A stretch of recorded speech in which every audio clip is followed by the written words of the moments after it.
Bonjour et bienvenue sur cette vidéo d'instant T, l'instant T d'Audrey. Un instant sérénité, un instant simplicité, pour pouvoir distiller des petits messages des guides grâce à différents outils. Alors un instant T, d'ailleurs à la vôtre, c'est un petit moment de guidance où je vais utiliser plusieurs outils. Ici un oracle, je vais vous les présenter après, hein, et deux ouvrages qui vont me permettre en fait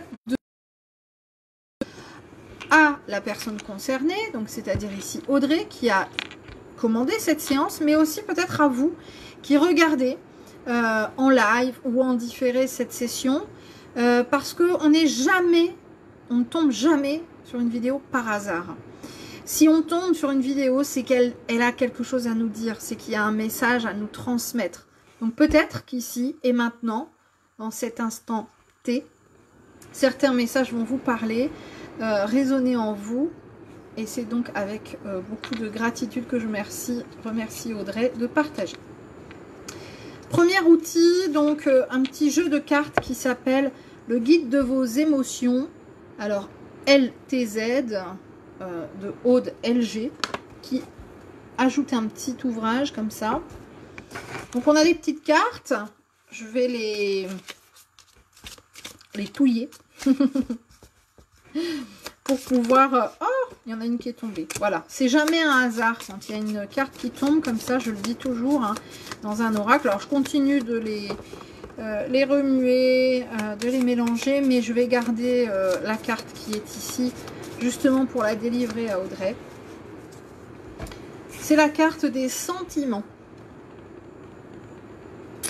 L'amour vous entoure. Alors je m'en vais retrouver donc dans cet ouvrage la signification un petit peu plus je vais dire un petit peu plus large pour vous dévoiler ce que cette carte a à vous dire, Audrey.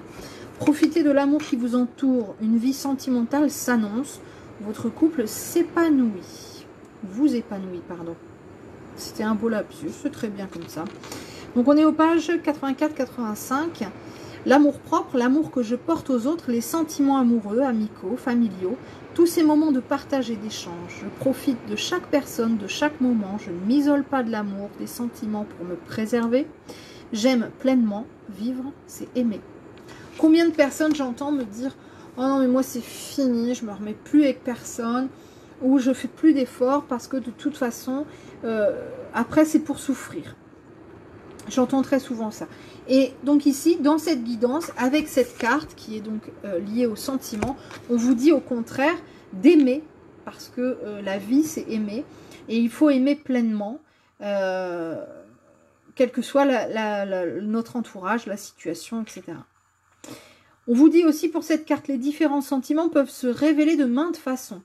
Amoureux, familial, amical. Nous aimons chaque personne différemment, avec des intensités plus ou moins fortes. Prenez le temps de profiter des gens qui vous entourent. Faites un test. Soyez à l'écoute de votre cœur. Lorsque vous êtes avec ceux que vous aimez, vous sentirez ce sentiment délicat qui vous vient directement du cœur. L'expérience peut être intense. Soyez prête. Expérimentez cet exercice avec votre conjoint, votre famille, vos amis, vos animaux. Vous arrivez à ressentir les degrés de sentiments qui dorment au fond de votre cœur. N'oubliez pas de faire le même exercice avec vous-même. Testez votre propre amour-propre. Vous pourriez être surprise. J'allais le rajouter parce que je me suis dit, tiens, si l'auteur n'en parle pas, je le rajouterai parce qu'il y a aussi cet amour pour soi. Hein. Ça, c'est important. Donc là, c'est vraiment... On démarre fort avec la carte des sentiments, avec la carte de l'amour, l'amour de soi, l'amour des autres, le fait de profiter de la vie, profiter de ceux qui nous entourent. Et j'ai envie de vous dire, tant pis pour ceux qui ne vous entourent pas ou ne vous entourent plus, c'est tant pis pour eux. Voilà. Hein. Il faut aussi à un moment donné se recentrer sur ce qui est bon pour nous, mais aussi sur les gens qui nous acceptent tels que nous sommes. Je ne sais pas, hein, je vous dis ce qui me vient, Audrey. Alors, je ne sais pas si ça va vous parler particulièrement ou pas. Peut-être que ça parlera à quelqu'un d'autre, à un internaute. Mais voilà, cette carte aussi me fait penser à ça. C'est important. Je ne veux pas dire d'envoyer balader les gens, mais enfin, ceux qui ne prennent pas de vos nouvelles, ceux qui n'ont rien à faire de ce que vous pouvez être en train de vivre. Je ne vais pas dire de les supprimer de votre vie, mais en tout cas de leur accorder peut-être une importance moins grande que celui qui vous appelle tous les jours pour savoir si ça va, pour savoir si pendant le confinement tout s'est bien passé, si vous n'avez besoin de rien. Je pense que voilà, parfois on peut être très surpris. Moi j'ai été très surprise à un moment de ma vie où j'étais en grande difficulté, où je me suis retrouvée alitée et où j'ai eu des gens qui sont venus m'amener des fleurs, me proposer de faire mes courses, que je connaissais à peine, que je croisais dans la rue, dans mon quartier. Et là, je me suis dit, waouh, cette générosité de cœur, sont devenus des amis de toute façon, mais cette simplicité, cette gentillesse, alors que à côté de ça, des gens de ma famille n'avaient même pas pris la peine de me demander des nouvelles. Alors, ça fait mal parce qu'on se dit, ben oui, mais bon, c'est des gens de la famille. Et en même temps, ça permet vraiment de se recentrer, de se dire, bon, moi, je vais vraiment passer du temps et je vais offrir mon énergie, mon amour, ma bienveillance à... Ah, j'entends sonner. C'est le gong. Je vais demander à mon mari qu'il y aille parce que j'attendais le livre. Sam, il n'entend pas, il a son casque. Bon. Je vous laisse juste 30 secondes, j'arrive. Sam, tu peux aller voir le livre. Les joies du live. Bah oui, c'est très important parce que j'attends une livraison de mes livres. Alors, on ne peut pas les laisser à la porte hein, quand même. Donc voilà, c'est important aussi parfois de se dire, ben, je vais donner de l'énergie à celui qui m'en donne. Pas forcément dans le sens, tu m'en donnes pas, moi je t'en donne pas, mais plutôt dans le sens, je me respecte et j'apprends aussi à partager ma belle énergie avec ceux qui me donnent une belle énergie. Voilà. Donc, c'était un peu dans ce sens-là. Que j'avais aussi envie de partager mon expérience et mon petit témoignage. Alors après, j'ai deux ouvrages qui sont venus à moi pour vous aujourd'hui, Audrey. Comment changer le cours de votre vie grâce à l'énergie d'amour, tiens donc, de Florian Lucas, aux éditions Exergue. Je rappelle que je ne savais pas sur quelle carte on allait tomber, hein, mais bon, voilà. Et ici, un livre de Paulo Coelho que j'aime beaucoup. Alors, j'aime beaucoup l'auteur, mais j'aime aussi beaucoup ce livre, qui s'appelle Manuel du guerrier de la lumière. Bon, alors, guerrier, moi, je préfère travailleur de lumière que guerrier, mais enfin, voilà. Et je vais commencer par celui-là, tiens, voilà. J'ai le chiffre 51 en tête.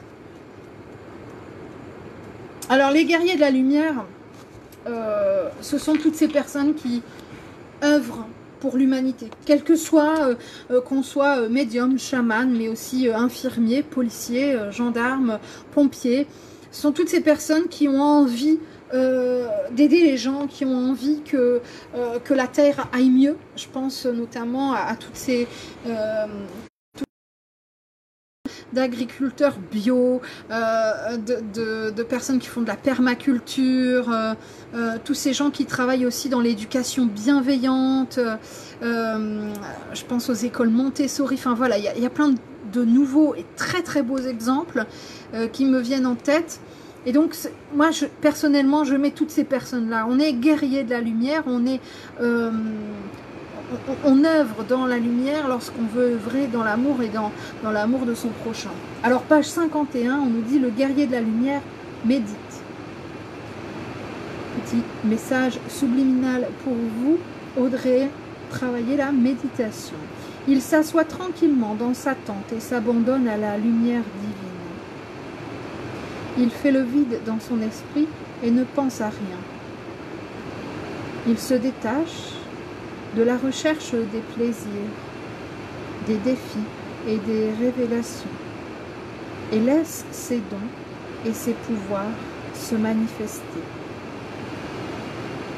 Même s'il ne les perçoit pas tout de suite, ses dons et ses pouvoirs gouvernent sa vie et influent sur son quotidien.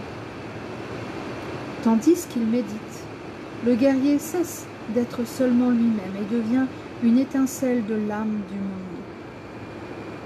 Ce sont ces moments qui lui permettent de comprendre quelle est sa responsabilité et d'agir en accord avec elle. Un guerrier de la lumière sait que, dans le silence de son cœur, il existe un ordre qui le guide. Et à nouveau, on revient sur le cœur, sur cette notion d'amour. Je rappelle donc le titre Manuel du guerrier de la lumière de Paulo Coelho. C'est un ensemble de petits textes comme ça. On va retrouver des petits messages pour définir les guerriers de la lumière et pour les continuer à les tirer effectivement vers la lumière. Moi j'aime m'y replonger régulièrement et puis me prendre une page comme ça au pif, entre guillemets, pour aller faire marcher à nouveau ma conscience collective, mon amour du tout, et puis ma brillance, voilà, cette lumière universelle. Alors ici, Florian Lucas avec comment changer le cours de votre vie grâce à l'énergie d'amour. J'ai le chiffre 77. Oh. J'aurais voulu le faire exprès, j'aurais pas pu. En tête, et bien voilà, ça se confirme. Vivez en vous amusant et faites-vous plaisir. Très intéressant. L'une des clés du bonheur est simple à mettre en pratique. Je l'utilise chaque jour. Je pense et réagis un peu comme un enfant. C'est-à-dire que je ne souhaite jamais me prendre trop au sérieux. Ça ne m'empêche en aucun cas de rester professionnel et très sérieux dans mon domaine. Toutefois, je souhaite rester dans cet état d'esprit qu'est l'amusement, la simplicité et donc l'humilité. Lorsque j'effectue un projet, un rêve, un souhait, je le réalise avec amusement. Ainsi, au lieu de me dire je vais effectuer un grand projet difficile, je me dis chouette, je vais m'amuser avec un nouveau projet qui va rendre tous ces acteurs heureux et je vais m'en amuser, en rigoler. C'est vrai que prendre les choses un peu moins au sérieux, ça permet aussi de prendre de la hauteur, de prendre du recul, parce que moi j'avais une technique que j'ai donnée quand je travaillais même en tant que formatrice, parce que j'ai donné des cours dans la communication, dans la bienveillance, etc. Et je disais toujours, c'est simple, prenez une situation et posez-vous la question, est-ce que dans une semaine, je vais voir cette situation dans une semaine? Oh oui, bon, ça sera passé. Bon, bah alors là, alors on ne se pose plus la question. C'est bon, c'est pas dramatique. Comment je vais voir la situation dans un mois? Si c'est à nouveau, ça risque encore de poser problème. Là, on va essayer effectivement de chercher des solutions et de voir le plus adapté. Et enfin, posez-vous la question de quelle sera la situation pour vous, comment la verrez-vous dans un an? Donc, une semaine, un mois, un an. Et ça permet vraiment de relativiser, ça permet vraiment de voir les choses sous un autre angle. Et ça me fait penser à ça en lisant ça. Alors c'est autre chose que l'amusement, mais c'est apprendre à relativiser. Et je trouve ça intéressant de se dire, tiens, quoi que je fasse, je décide de le faire avec le cœur. Je décide de m'en amuser. Et je décide aussi, à l'inverse, de me dire, si ça ne m'amuse pas, alors je décide de ne plus le faire. Alors, si par exemple, aller boire le thé chez Tata Ginette tous les dimanches à 16 h, ça ne vous amuse vraiment plus, n'y allez plus. Allez-y une fois par tous les 15 jours, ou bien une fois par mois. Mais cherchez vraiment le plaisir dans ce que vous faites. Alors vous allez me dire, oui, mais bon, il y a quand même des choses qu'on fait par obligation, comme aller travailler, comme faire la paperasse, comme, j'en sais rien moi, faire la vaisselle, ou oui, j'entends bien. Mais de manière générale, il faut essayer de regarder, par exemple, dans votre journée, ou dans votre semaine, ou dans le mois, ou dans l'année. Comment est-ce que j'ai vu les choses de manière générale? Est-ce que je me suis bien marrée? Est-ce que je me suis bien amusée aujourd'hui ou cette semaine? Ou est-ce qu'au contraire, ça a été lourd pour moi? C'était compliqué. Faire la liste, à la limite, de tout ce que l'on a fait dans la journée ou dans la semaine, et voir ce que l'on peut déléguer, ce que l'on peut arrêter de faire, ce que l'on peut remplacer aussi. Peut-être que parfois vous avez des créneaux qui sont lourds, mais qui sont une obligation. Mais peut-être qu'en contrepartie, pour rééquilibrer les choses, vous pouvez mettre des créneaux plus amusants, comme vous faire masser, comme lire un bouquin, comme aller marcher un peu les pieds dans l'eau, comme, j'en sais rien moi, vous faire bronzer un quart d'heure dans votre jardin. Donc il faut, voilà, forcément que la vie n'est pas que un terrain d'amusement tout le temps, je l'entends bien. Mais c'est aussi à nous de mettre du rire, de la joie, de la bonne humeur dans nos actions et dans ce que l'on fait. Et c'est tout un état d'esprit en fait. Tiens, il le dit là. Cela peut même devenir, ce qui est mon cas actuellement, un état d'esprit. Bon, voilà, la boucle est bouclée.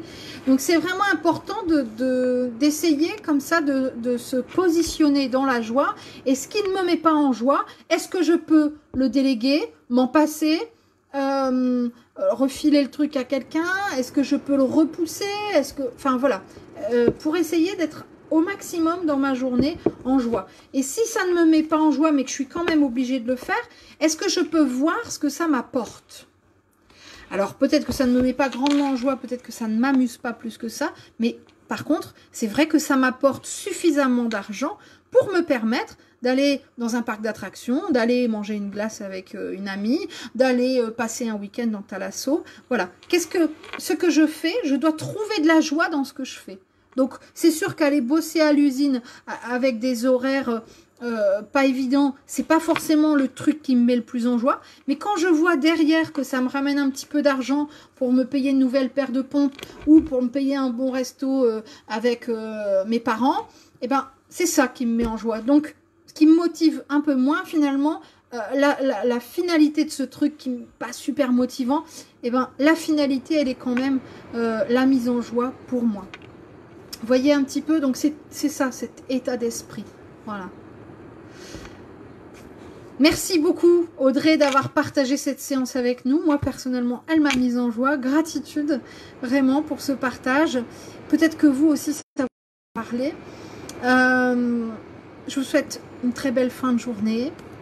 Prenez soin de vous. À très vite.